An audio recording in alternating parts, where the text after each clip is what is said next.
Bonjour petite communauté, je vous souhaite un bon lundi de Pentecôte. La Pentecôte, c'est l'Esprit Saint qui descend en nous pour nous purifier. Hier, j'ai fait une promenade et j'ai rencontré un monsieur qui cueillait des fleurs d'acacia. Alors je me suis approché, je lui ai demandé ce qu'il en faisait, je lui ai demandé s'il allait faire de la tisane. Il m'a dit non, pas du tout. J'aime bien l'odeur de l'acacia, je vais cueillir les fleurs, les mettre dans des sachets en coton et parfumer ma penderie. C'est une bonne idée. La lavande est connue pour ça également, ainsi que d'autres plantes. Aujourd'hui, je vais vous parler de l'huile essentielle d'origan, qui est une huile très puissante. J'en ai acheté, mais je n'en avais pas l'intention. Je voulais acheter de l'encens au Liban que j'ai ici, que j'ai également acheté. Vous voyez, je voulais acheter de l'encens au Liban. Et l'huile essentielle d'origan, l'emballage a la même couleur, bleu foncé. Et j'ai confondu donc au Liban et origan. Mais il n'y a pas de hasard, parce que cette huile m'a servi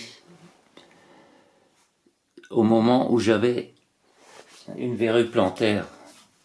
Cette huile est très efficace pour ça.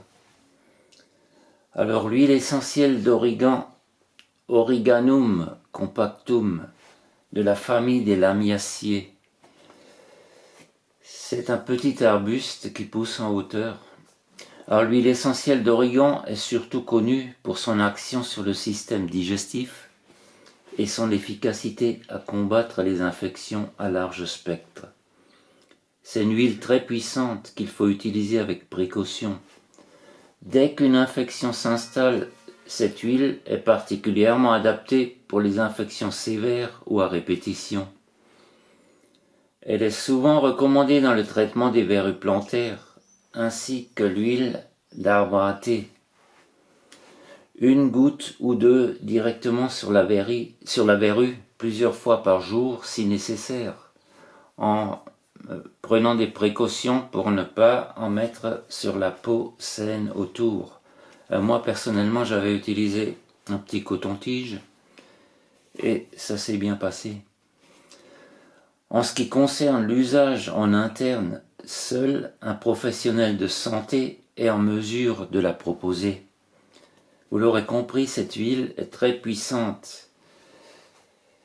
Il convient d'être très prudent. Dans quel cas utiliser l'huile essentielle d'origan?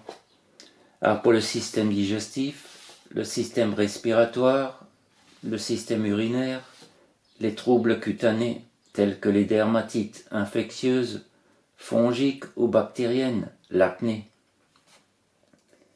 L'huile essentielle d'origan a montré son efficacité sur les germes résistants aux antibiotiques et antifongiques.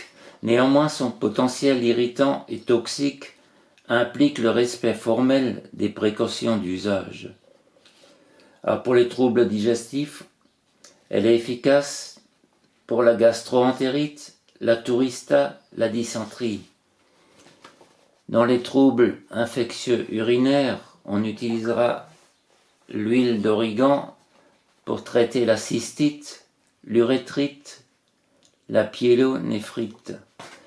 Des gélules orales gastro-résistantes pourront être proposées. Troubles infectieux gynécologiques, la mycose à candida. Troubles infectieux respiratoires pour la bronchite chronique, rhinopharyngite chronique. Troubles cutanés, dermatite à germes résistants, acné rebelle, dermite séboréique résistante, verrue plantaire. Maladie tropicale, paludisme, malaria. Cette huile aurait un potentiel anticancéreux. Des études ont pu démontrer des propriétés d'apoptose, la mort cellulaire de cellules cancéreuses humaines, du col de l'utérus et du foie, par son principal composant, le carvacrol.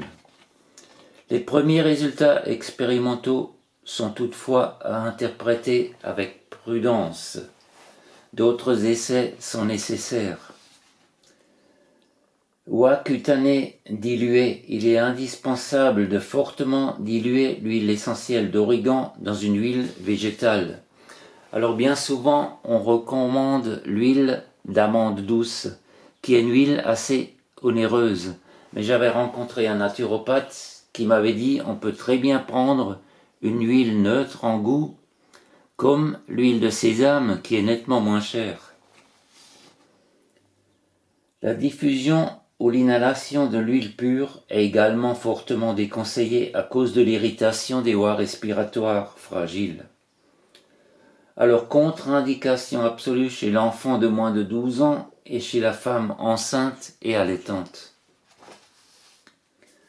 Alors, les principaux composants sont le carvacrol à près de 60%, le thymol, le cymène, le pinène, le cariophyllène, le bisabolène, le linanol, le bornéol, l'acétate de géranil, l'acétate de linalyle et le terpinène.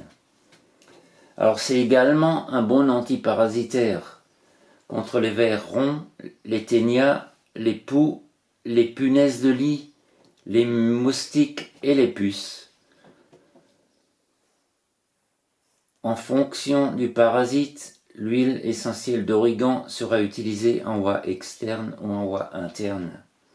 Alors cette huile favorise également la digestion en augmentant la sécrétion des sucs digestifs et la digestibilité des nutriments et les enzymes qui aident à absorber les aliments.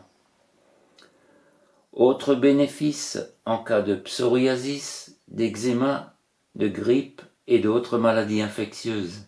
Elle peut aussi être utilisée pour traiter les intoxications alimentaires. Alors diluée dans de l'huile de sésame, les personnes allergiques au basilic, à la lavande, à la marjolaine, à la menthe ou à la sauge sont souvent allergiques à l'huile essentielle d'origan. Comme vous l'aurez compris, c'est une huile à manier avec une grande prudence. Seul un médecin ou un thérapeute qualifié pourra vous conseiller de la prendre ou pas en voie interne. Dans tous les cas, ne l'utilisez pas pure, diluez-la dans une huile végétale et faites des essais d'abord à un endroit de la peau pour voir s'il y a une réaction allergique ou pas. Alors je vous souhaite un très bon lundi de Pentecôte et à bientôt pour une nouvelle vidéo. Au revoir.